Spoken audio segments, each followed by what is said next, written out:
Hi everyone, I'm Saville-Iksic, and this is the MeadowSong podcast, where we tap into the healing, transformational power of music and myth, because every life is an epic story, and every experience a work of art.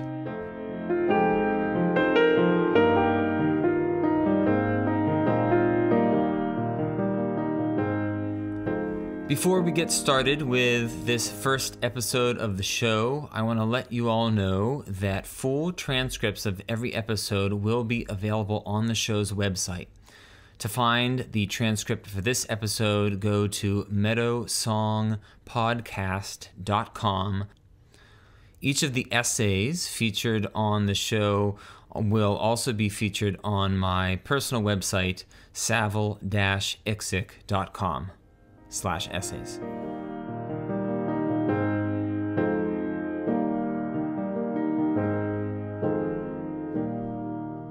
Today is Groundhog's Day, and I am reminded of a Groundhog's Day many years ago, and being in the car with my father that morning, and him saying that we'd be having 6 more weeks of winter before the arrival of spring because the groundhog saw his shadow that morning.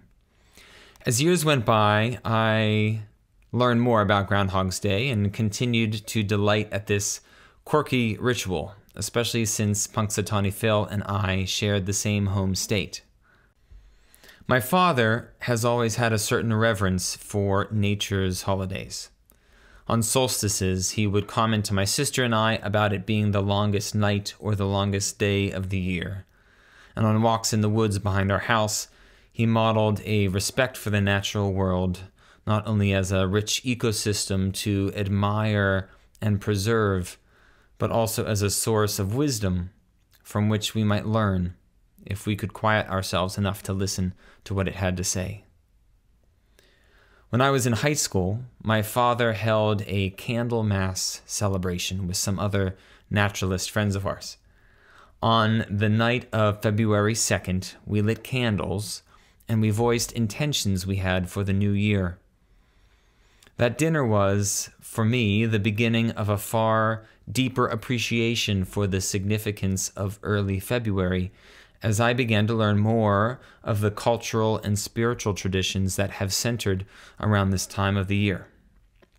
It wasn't until later, though, when I had my own home and held my own Candlemas dinner with friends, that I learned that Candlemas was a feast day in the Christian Orthodox calendar. It's also called the Feast of the Presentation of our Lord Jesus and the Feast of the Purification of the Blessed Virgin Mary. And it marks 40 days after Christmas, when the baby Jesus would have been brought to the temple for presentation. Today, observers of the holiday light candles in dedication to the God-bearing Mother, and they feast in celebration. The lighting of candles in early February, however, precedes Christian tradition. The ancient Romans had the festival of Lupercalia, which involved rituals of fertility. Celtic tradition had Imbolc, an homage to the fertility goddess Brigid, who the Catholic Church later adopted as Saint Brigid, patron saint of, among other things, newborns and midwives. These early observances included the blessing of seeds and the purification of planting fields.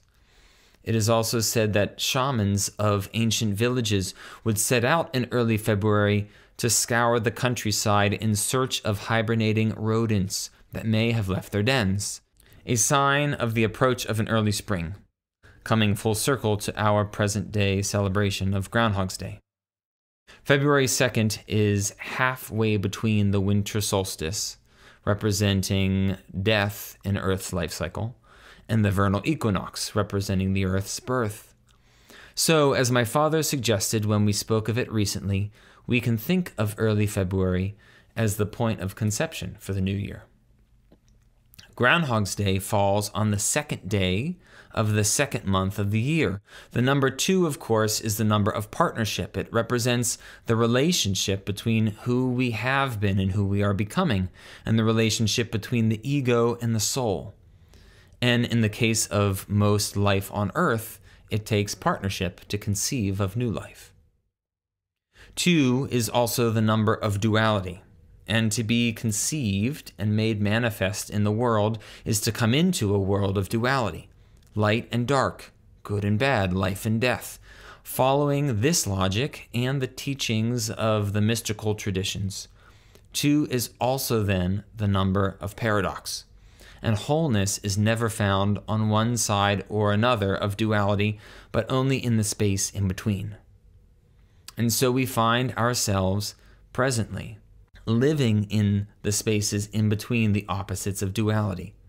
We are somewhere in between birth and death, heaven and earth, and our souls are experiencing life somewhere between the space of consciousness and unconsciousness.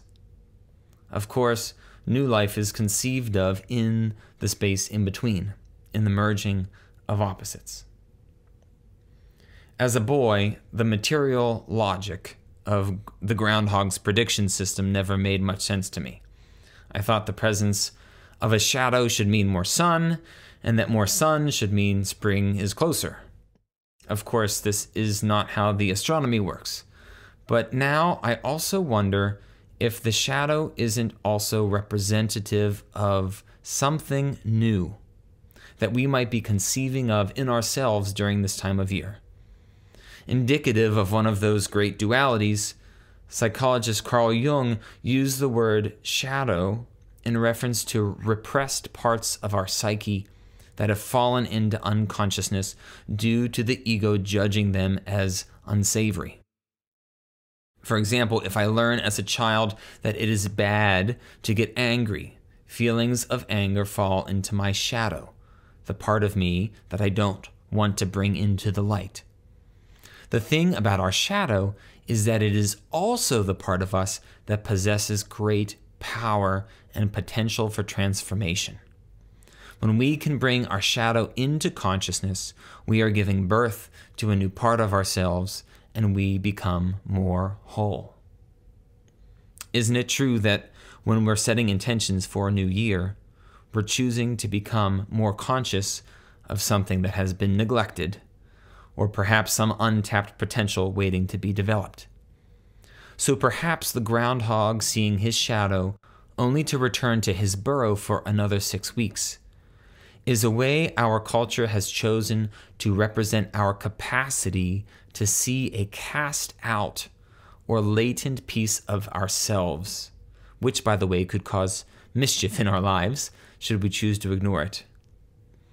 And then we sit with that shadowy part of the self as it gestates and incubates in preparation to emerge as new life. So, to celebrate February 2nd this year, I've asked friends and family to share with me intentions they have for the new year, so that I might hold a space for those intentions and let them come out through the piano.